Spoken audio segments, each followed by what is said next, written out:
Shalom Aleichem, everyone. We'll continue here in Hachstek's learning of the Pele Yoetz. Today is day number 85, and we are in the chapter of Brachos. And the Pele Yoetz began yesterday with some good old-fashioned musaf for us to be mechazik ourselves in kavanas habrachos and thinking about the words, understanding the words, and being focused and paying attention and making sure that we don't lose the bracha.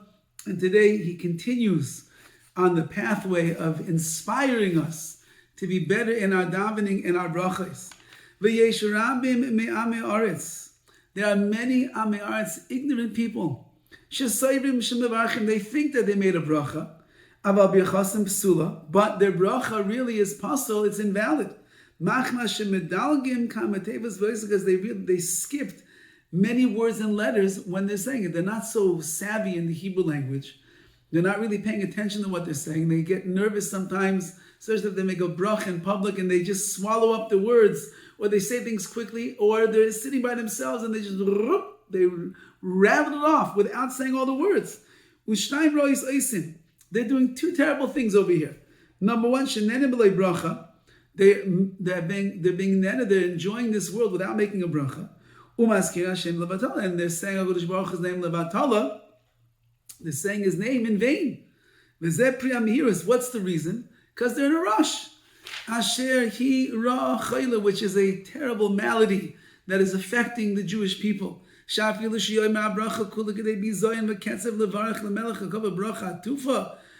a person standing in, you're talking to HaKadosh Baruch Hu, the King of the world, you say such a hurried bracha so quickly? That's how you say a bracha?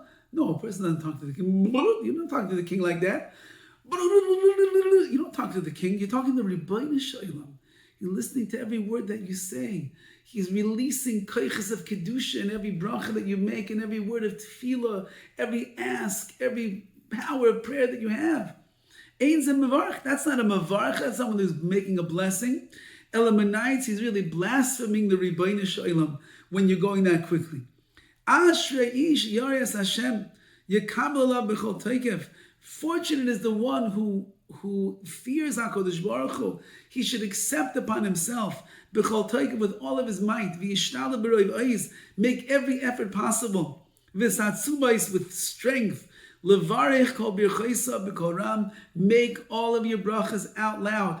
Ois ba'ois, letter by letter, teva b'teva, word for word. Birusa bechevasa deliba, with dedication and joy that is in your heart. V'zeh kol ha'adam, that's what man is all about. That's what our life is all about. She'ishtada b'chol toikev, make every effort possible. L'kayim kol davar toiv kashayos, you should fulfill every good thing the way that it was meant to be fulfilled.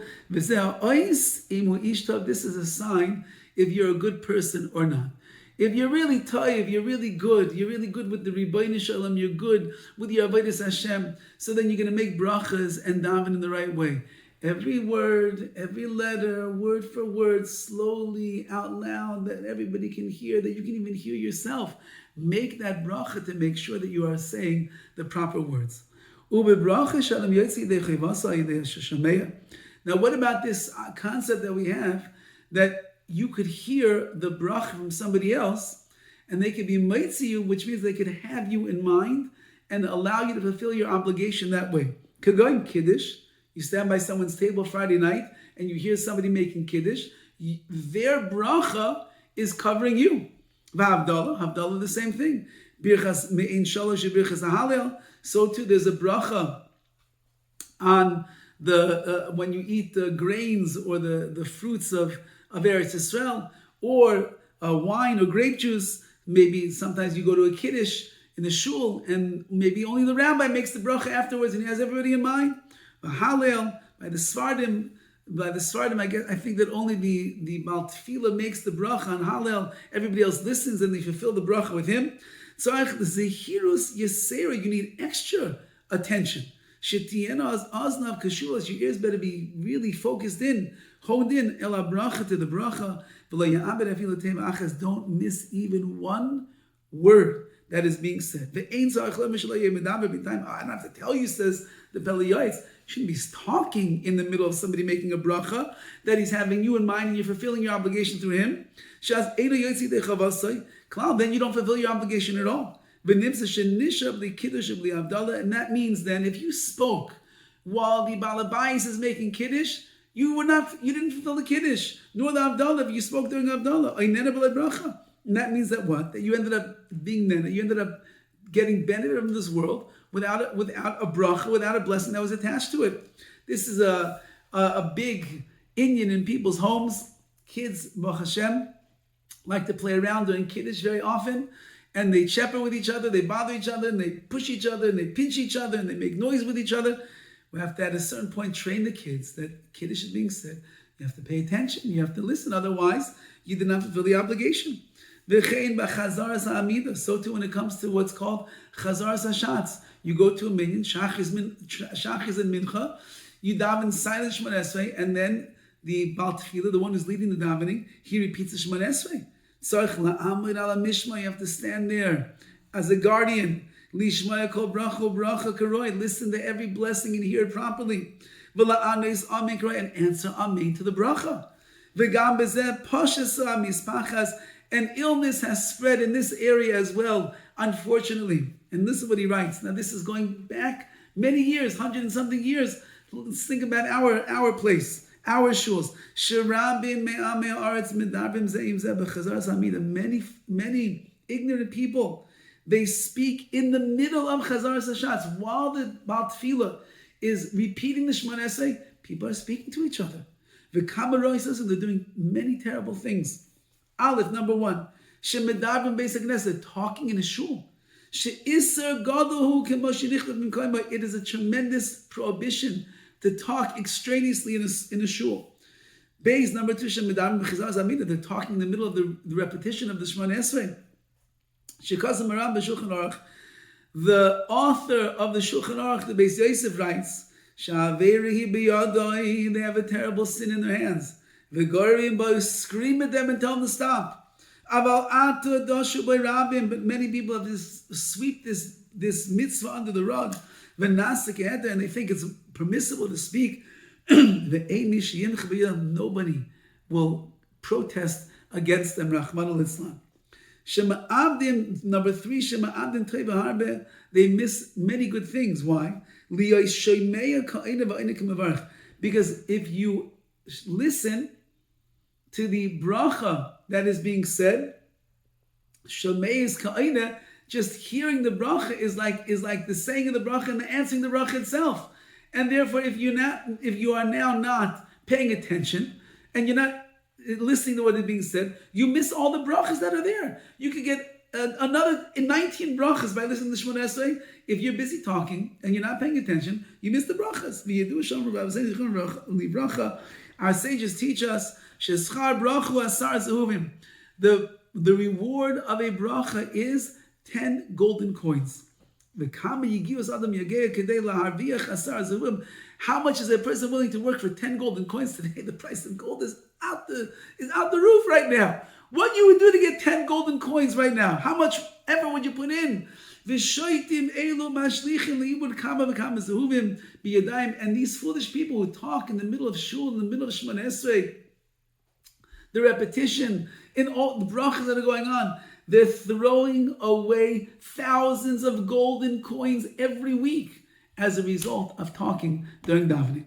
They don't even pay attention. Just subdue the Yetzirah a little bit. Keep your mouth closed. I heard about a certain shul. They have sections in that shul. Depends what you want to talk about. Sports, over here. Politics, over here. Movies, over here. Stam batala, just stam shpuzing, over here. Whatever you want to talk about, you can find a place to go talk about. Just congregate amongst. What a terrible thing. Why? Because that means you're going to be losing out on thousands of opportunities to answer amen to the bracha, to listen, to get extra schar, extra reward. This is a major concept in the Torah. You always have to think to yourself the reward of the mitzvah in relationship to the loss that you're going to receive as a result of the Never. You want to talk? Okay, shmuz, gavaldik. You're missing out on such great mitzvahs. V'yischazeg lochayv es yitzo, and strengthen yourself to subdue your Yetzer Hara, control it. V'Hashem yela la'ezra, Hashem's going to help you.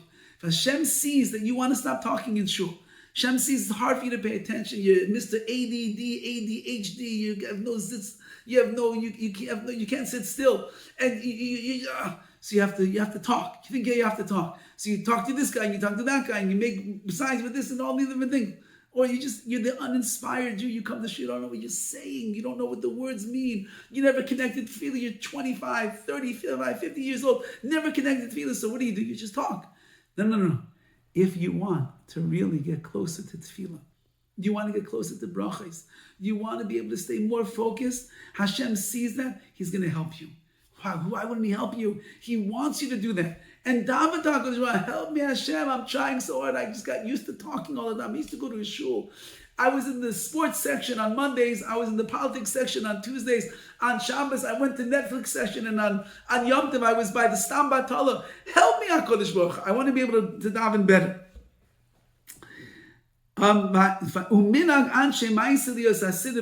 said, I'll give you a piece of advice. Men of great deeds. What is their minhag? What is their custom? They keep the siddur in their hands. B'shas hachazar, at the time that the shaliach sibur is going through is doing chazaras hashatz, is saying over the Shemona Esrei once again. So they keep the siddur in their hands, or just like when they're in their silent Shemona Esrei, they have a siddur there in their hands, on the table, on their shtender. So too, when the chazan is doing the chazaras hashatz, he's going through the Shemona Esrei again. They keep it in their hands, and that way they're able to listen and pay attention to tefillah. They bring down from Rav Chaim Kanievsky's Zatzal, mine was completely in Torah, 24 hours a day. You would think he's done. When he came to daven, he said, "There's a time to learn, and there's a time to daven. And when you come to daven, it's all davening." And they say, and somebody, Chashav Rav, who used to stand next to him when he would daven, that Rav Chaim's finger was always on the place in the siddur. When there was chazaras hashatz, when they were going through the repetition of the Shemona Esrei, Rav Chaim would stand there like a servant of HaKadosh Baruch Hu, finger on the place, going through word by word by word to make sure he's listening and answering Amen. This is Anshe Maisa. These are the men of great deeds.